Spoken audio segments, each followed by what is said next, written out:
Депонијата на Пуенте Хилс во Калифорнија некогаш била една од најголемите во државата, собирајќи повеќе од 150 милиони тони ѓубре од округот Лос Анџелес во текот на 56 години. Раководителката на округот Лос Анџелес Хилда Солис пораснала во оваа област. Таа вели дека депонијата била непријатна за заедницата со доминантно латиноамериканско население. My father would drive us past here and Татко ми не возеше овде, дури и на автопатот во непосредна близина. Што тоа беше, не ни беше јасно, но смрдеше. Имаше многу токсичен мирис на ова место, а јас го прашував татко ми што е тоа. Тој ми кажуваше дека е ѓубре. Депонијата била затворена во 2013 година, кога Солис се вратила во Калифорнија откако беше секретарка за труд на председателот Барак Обама.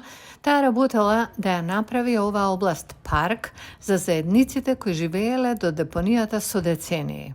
No one likes to live around places that have Никој не сака да живее околу места кои имаат загадувачи или може да имаат штетни влијанија како метанот и слично. Сега е време заедницата да разбере дека ова е добар начин да се претвори нешто со толку негативно влијание во нешто подобро. Плановите за парковите вклучуваат отворен простор со патеки за трчање, игралишта за кучиња, излетнички места, курсеви за велосипеди, градини и живописен скајвок.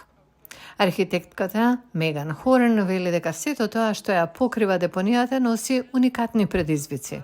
This will always be a landfill. Ова секогаш ќе биде депонија, но можеме да направиме многу за да го обновиме.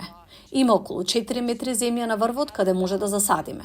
Тоа е всушност дел од некои од безбедносните системи за контрола на животната средина.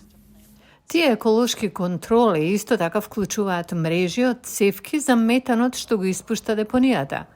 Директорката на паркови и рекреација на округот Лос Анџелес, Норма Идит Гарсија Гонзалес, живее во областа.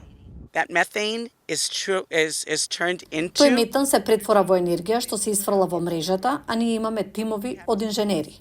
Ќе бидеме партнери и ќе продолжиме да го следиме и да го коменаџираме овој парк, за да ја осигураме неговата безбедност. Програмерите на Пуенте Хилс се надеваат дека ќе ги повторат успесите на ботаничката градина во Палос Вердес, развиена во 1960-тите. Таа е една од првите ботанички градини во светот што претходно била депонија. Целта е регионалниот парк Пуенте Хилс да се отвори навреме за летните Олимписки игри во 2028 во Лос Анџелес.